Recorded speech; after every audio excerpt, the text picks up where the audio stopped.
మీ కథల సమయంకు స్వాగతం. నేను మీ రమ్య. హలో అండి. ఈరోజు మనం బుద్ధవరపు కామేశ్వరరావు గారు రాసిన లెదర్ బెల్ట్ అనే అపరాధ పరిశోధన కథ విందాం.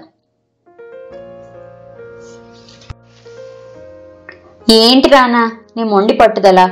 మా పిల్లకి పెళ్లి చేయాలి, పల్లెటూరులో నా పొలాలు అమ్మి నా వాటా ఇచ్చేయమంటే అమ్మడం కుదరదంటారు. అది మీ స్వార్జితం కాదు కదా. బ్యాంకు ఉద్యోగి పురుషోత్తాన్ని నిలదీశాడు పెద్ద కొడుకు ప్రదీప్. నేను కూడా సిటీలో ఓ అపార్ట్మెంట్ తీసుకుందాం అనుకుంటున్నా.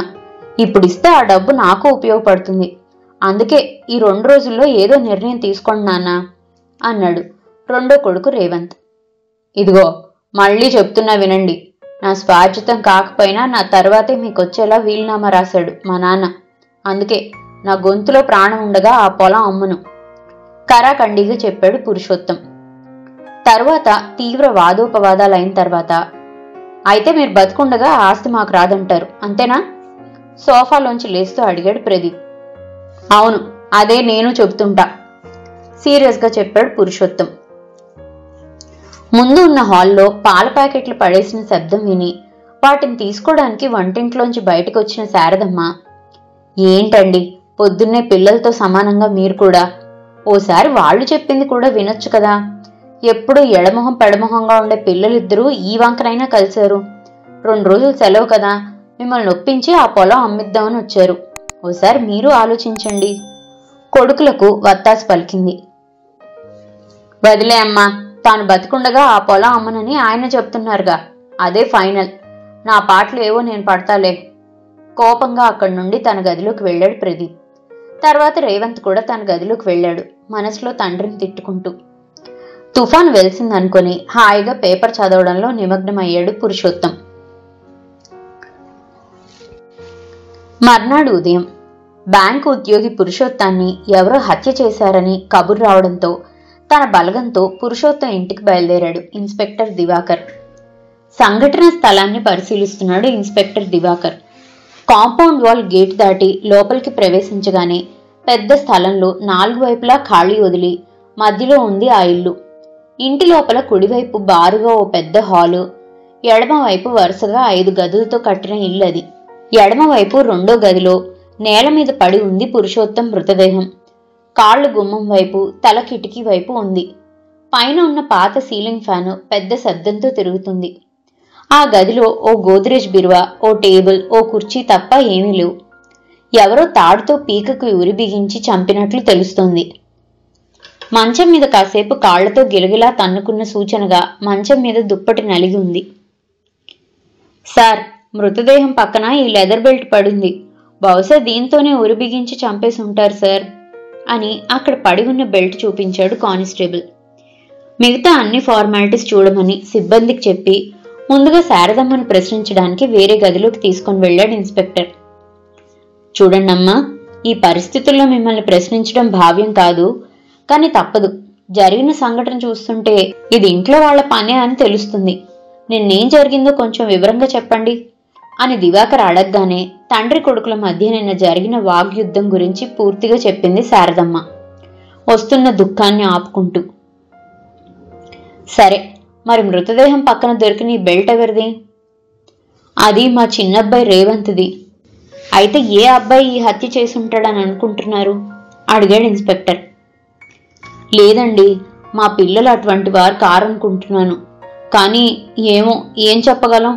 డబ్బు ఎంతటి పనైనా చేయిస్తుంది బాధపడుతూ చెప్పింది. పోనీ మీ వారికి బయట ఎవరైనా శత్రువులు ఉన్నారా? అబ్బే, ఆయన యూనియన్ సెక్రటరీ, చాలా మందికి సహాయం చేశారు. కావాలంటే బయట బ్యాంకు వాళ్ళు చాలా మంది ఉన్నారు, వాళ్ళని అడగండి. సరేనమ్మా.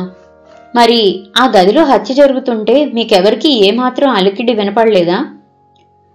లేదండి, అందరము తలో గదిలోనూ తలుపులు దగ్గరికి వేసుకొని పడుకున్నాం. గదుల్లో ఫ్యాన్లు ఎప్పటివో పాతవి, ఆ శబ్దంలో ఏమీ వినబడలేదండి కన్నీళ్లు తుడుచుకుంటూ చెప్పింది శారదమ్మ. సరేనమ్మా, అవసరం అయితే మళ్ళీ పిలుస్తా అని చెప్పి ఆమె వంక ఓసారి చూసి బయటికి వెళ్ళమని చెప్పి తర్వాత పెద్ద కొడుకు ప్రదీప్ని పిలిపించాడు ఇన్స్పెక్టర్. ప్రదీప్, నిన్న మీ నాన్నగారితో నువ్వు చాలా పరుషంగా మాట్లాడావని మీ అమ్మగారు చెప్పారు. ఆవిడ మాటలను బట్టి చూస్తుంటే నువ్వే హంతకుడువని స్పష్టంగా తెలుస్తుంది. నేరం ఒప్పుకుంటే నీకే మంచిది, కొంచెం బెదిరింపు ధోరణిలో అన్నాడు ఇన్స్పెక్టర్ దివాకర్. సార్, మా నాన్నగారు అన్న మాటల్నే మళ్ళీ ఆయనకు చెప్పాను తప్ప అవి ఆయన మీద ద్వేషంతో అన్నవి కాదు. డబ్బుల కోసం నాన్నగారిని చంపేటంత క్రూరుణ్ణి కాదు సార్. ఆ లెక్కన మా రేవంత్ కూడా ఆయనతో వాగ్వాదం చేశాడు. అంతేకాదు, అక్కడ దొరికిన లెదర్ బెల్ట్ కూడా వాడిదే. మరి వాడి మీద మీకు అనుమానం రాలేదా? కొంచెం ఆవేశంగా అడిగాడు ప్రదీప్. సరే, ఎవరు హత్య చేశారనేది త్వరలోనే తేలుతుంది. అంతవరకు మా అనుమతి లేనిదే మీరు ఊరు దాటి వెళ్ళకూడదు అని చెప్పి అతన్ని పంపించి రేవంత్ని పిలిచాడు ఇన్స్పెక్టర్. మిస్టర్ రేవంత్, హత్యా స్థలంలో దొరికిన బెల్ట్ నీదేనని మీ వాళ్ళు చెప్పారు. దానికి తోడు నీకు కూడా డబ్బు అవసరం ఉందని మీ అమ్మగారి మాటల్లో తెలిసింది. అసలేం జరిగింది? ఎలా చంపావు? ప్రశ్నించాడు ఇన్స్పెక్టర్ దివాకర్. సార్, ఒకవేళ నేనే కనుక హత్య చేసి ఉంటే ఆ బెల్ట్ అక్కడెందుకు పడేస్తాను? మా ప్రదీపే హత్య చేసి అనుమానం నా మీదకి వచ్చేలా ఆ బెల్ట్ అక్కడ పడేసి ఉండొచ్చుగా? ఇన్స్పెక్టర్ దివాకర్ని ప్రశ్నించాడు రేవంత్. సరే, మీ ఇరువురిలో నేరస్తుడెవరనేది త్వరలోనే తేలుస్తాం. అంతవరకు మీరెవరూ ఊరు దాటి వెళ్ళకూడదు అని అతనికి కూడా చెప్పి హత్య జరిగిన ప్రదేశాన్ని మరోసారి క్షుణ్ణంగా పరిశీలించి తన సిబ్బందికి అన్ని ఫార్మాలిటీస్ పూర్తి చేసుకొని రమ్మని చెప్పి స్టేషన్కి బయలుదేరాడు ఇన్స్పెక్టర్. మర్నాడు సాయంత్రం వచ్చిన ప్రాథమిక రిపోర్టుల ఆధారంగా ప్రదీప్ రేవంత్లను అదుపులోకి తీసుకున్నాడు ఇన్స్పెక్టర్ దివాకర్. ఈలోగా డీఎస్పీ ప్రభాకర్ రావు నుంచి ఫోన్ రావడంతో ఆ ఫోన్ ఎత్తిన దివాకర్తో, ఏమయ్యా, ఆ బ్యాంక్ ఆయన కేసు ఎంతవరకు వచ్చింది? మృతిని 2 కొడుకుల్ని అదుపులోకి తీసుకున్నావట. ఆ పురుషోత్తం యూనియన్ లీడర్ అటగా. లేట్ అయితే పైనుంచి ప్రెషర్ వస్తుంది. ఓ 2 రోజుల్లో కేసు క్లోజ్ చేసి అన్నాడు డీఎస్పీ. అలాగే సార్. బెల్ట్ మీద వేలిముద్రలు చిన్నబ్బాయి వేలిముద్రలతో సరిపోవడం వలన అతడిని, అలాగే కొంత అనుమానం వచ్చి పెద్దబ్బాయిని అదుపులోకి తీసుకున్నా సార్. ఓ 2 రోజుల్లో కేసును ఓ కొలిక్కి తెస్తా. ఇప్పటికే ఓ 2 బృందాలు ఆ పని మీదే ఉన్నాయి సార్ అని చెప్పి ఫోన్ పెట్టేశాడు ఇన్స్పెక్టర్ దివాకర్. 2 రోజుల తర్వాత డీఎస్పీ ప్రభాకర్ రావు అనుమతితో ఆయన కార్యాలయంలో పురుషోత్తం హత్య కేసు విషయమై సమావేశం ఏర్పాటు చేశాడు ఇన్స్పెక్టర్ దివాకర్. సార్, హంతకుడు దొరికాడు సార్. తనే హత్య చేసినట్లు ఒప్పుకున్నాడు. సమావేశం ప్రారంభిస్తూ చెప్పాడు దివాకర్. ఇంతకీ హంతకుడెవరు? పెద్దవాడా చిన్నవాడా? బిస్కెట్ పాలల్లో నంచుకొని తింటూ అడిగాడు డీఎస్పీ. 2 కాదు సార్ అని చెప్పి తన సిబ్బంది వైపు చూశాడు ఇన్స్పెక్టర్. మరి అలాంటప్పుడు వాళ్ళిద్దరిని ఎందుకు అదుపులోకి తీసుకున్నావు? అసలైన హంతకులకు తమ మీద పోలీసులకు అనుమానం రాలేదని వారిని తప్పుదోవ పట్టించడానికి సార్ అని చెప్పి సిబ్బంది తీసుకుని వచ్చిన వ్యక్తిని చూపిస్తూ, సార్, హంతకుడు ఇతడే అని చెప్పి, చెప్పు, ఏం జరిగిందో, ఎందుకు చంపవలసి వచ్చిందో మళ్ళీ వివరంగా చెప్పు అని ఆ వ్యక్తిని ఉద్దేశించి చెప్పాడు దివాకర్. సార్, నా పేరు స్వరాజ్. నేను ఇంటర్ చదువుతుండగా బ్యాంక్లో టెంపరీ అటెండర్గా చేస్తున్న మా నాన్న స్కూటర్ ప్రమాదంలో చనిపోయాడు. అప్పుడు యూనియన్ లీడర్గా ఉన్న ఈ పురుషోత్తం గారే తన పలుకుబడితో ఆ ఉద్యోగం మా అమ్మకు వచ్చేలా చేశారు. అయితే ఆయన పేరుకే పురుషోత్తం కానీ గుణానికి కాదని మా అమ్మకు తెలియడానికి 6 నెలలు పట్టింది అని చెప్తూ ఆగాడు స్వరాజ్. చెప్పు స్వరాజ్, మధ్యలో ఆపకు అన్నాడు ఇన్స్పెక్టర్. ఆ పురుషోత్తం భయపెట్టో బెదిరించో మొత్తం మీద మా అమ్మను లోబరుచుకున్నాడు.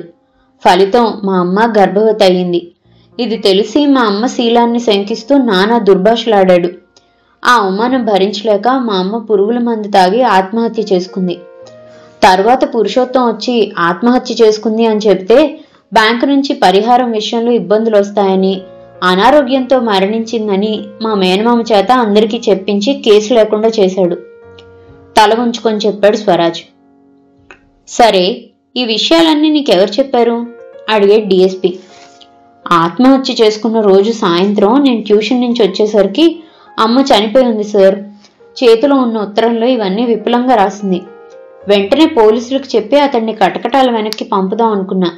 కానీ తన పలుకుబడితో కేసు నుంచి తప్పించుకుంటాడని మౌనంగా ఉండి ఆ ఉత్తరాన్ని ఇదిగో ఈ పర్సులో దాచుకొని ఆ తర్వాత చదువు నిమిత్తం మా మేనమామ ఇంటికి వెళ్ళిపోయాను. సుమారు 10 సంవత్సరాలుగా నాలో రగులుతున్న పగ మొన్నటికి తీరింది సార్. గతం అంతా చెప్పాడు స్వరాజ్. సరే, హత్య ఎలా చేశావో అది చెప్పు, మళ్ళీ అడిగాడు ఇన్స్పెక్టర్. నేను మా మేనమామ ఇంట్లో ఉన్నప్పటికీ ఈ పురుషోత్తం గురించి వాకబు చేస్తూనే ఉన్నా సార్. కిందటి సంవత్సరమే తెలిసింది అతను ఈ ఊర్లో స్థిరపడ్డాడని. ఇక్కడికొచ్చి ఓ ఇంట్లో అద్దెకుండి అతడిని రోడ్డు మీద చంపడానికి చాలా ప్రయత్నాలు చేశా, కానీ కుదరలేదు. చివరికి ఓ మిల్క్ బూత్లో డెలివరీ బాయ్గా చేరి పురుషోత్తం ఇంట్లో పాల ప్యాకెట్లు వేస్తూ వాడి భార్య ద్వారా కావలసిన వివరాలన్నీ సేకరించాను. అన్నదమ్ములు ఇద్దరూ ఆస్తి గురించి తండ్రిని అడగడానికి వస్తున్నారని ఆవిడ ద్వారానే తెలిసింది సార్. ఆ రోజు పాల ప్యాకెట్లు వేస్తూ వాళ్ళ సంభాషణ మొత్తం విన్నాను. ఆ రోజు రాత్రి పురుషోత్తం చావుకి ముహూర్తం పెట్టి కత్తితో అతడి పీక కోసి చంపడానికి బయలుదేరాను సార్. చెప్తున్న స్వరాజ్ని ఆపి, హత్య జరిగింది లెదర్ బెల్ట్తో పీకకు ఉరి బిగించి కదా అడిగారు డిఎస్పి. అవును సార్, కానీ ఆ ఇంట్లో ఓ గదిలో కిటికీ దగ్గరగా ఉన్న ఆ లెదర్ బెల్ట్ కనపడడంతో నా ప్లాన్ మార్చేసి చేతికి గ్లౌస్ వేసుకుని నెమ్మదిగా ఆ బెల్ట్ని బయటికి లాగి ఇంకో గదిలో మంచం మీద కిటికీ వైపు తల పెట్టుకుని పడుకున్న పురుషోత్తం మొహం మీద మొదట క్లోరోఫామ్ చల్లి తర్వాత నా 2 చేతులు ఒడుపుగా లోపలికి పోనిచ్చి ఆ బెల్ట్తో అతని పీకకు ఉరివేసి చంపేసి ఆ బెల్ట్ ఆ గదిలోనే పడేసి బయటకు వచ్చేశా. అనుమానం ఆ అన్నదమ్ములు ఇద్దరి మీదకి వస్తుందనుకున్నాను, కానీ నేను చేసిన ఓ చిన్న పొరపాటు నన్ను ఇంత త్వరగా పట్టిస్తుందని అనుకోలేదు సార్ అని చెప్పి మౌనంగా నిలబడిపోయాడు మిల్క్ డెలివరీ బాయ్ స్వరాజ్. స్వరాజ్ని లోపలికి తీసుకుని వెళ్ళమని చెప్పిన డిఎస్పి, వెల్డన్ ఇన్స్పెక్టర్, కేసును భలే ఛేదించావు. అతను చెబుతుంటే ఏదో చిన్ననాటి పగ నేపథ్యంలో వచ్చిన సినిమా చూసినట్లుంది. అవును, అసలు నీకు ఇతని మీద అనుమానం ఎలా వచ్చింది? నా పరిశోధనలో ఆ అన్నదమ్ములు కానీ బ్యాంకు వారు కానీ హంతకులు కారని ముందుగానే తేలింది సార్. అప్పుడు వీరు కాకుండా ఆ ఇంటితో సంబంధం ఉన్నవారు ఎవరా అని శారదమ్మ గారిని ప్రశ్నిస్తే ఆవిడ పని మనిషి, ఇస్త్రీ అబ్బాయి, పాలవాడు, కూరగాయలవాడు, పోస్ట్ మ్యాన్ అని చెప్పారు. ఒక్కొక్కరిని విడిగా ప్రశ్నించా, ఎవరి మీద అనుమానం రాలేదు. కానీ స్వరాజ్ను ప్రశ్నిస్తున్నప్పుడు అతని ఎడమ చేతికైన గాయం చూడగానే అనుమానం వచ్చింది. మొదట ఏవో కుంటి సాకులు చెప్పాడు, కానీ తర్వాత నేరం చేసినట్లు ఒప్పుకున్నాడు చెప్పాడు ఇన్స్పెక్టర్. అంటే ఆ కిటికీ ఊచల వలన అతని చేతికి గాయమైందా అనుమానంగా అడిగాడు డిఎస్పి ప్రభాకర్ రావు. అవును సార్, హత్యా స్థలాన్ని రెండోసారి క్షుణ్ణంగా పరిశీలించినప్పుడే ఓ చోట సూదిగా ఉన్న ఆ కిటికీ ఊచలకు అంటుకున్న రక్తపు మరకలు, చిన్న చిన్న వెంట్రుకలు నేను గమనించాను. చివరికి అవే అతన్ని పట్టించాయి. అవి స్వరాజ్వేనని రిపోర్ట్లు కూడా వచ్చాయి. మిగతాదంతా అతనే చెప్పాడు కదా సార్, ఫైల్ మోస్తూ చెప్పాడు ఇన్స్పెక్టర్ దివాకర్.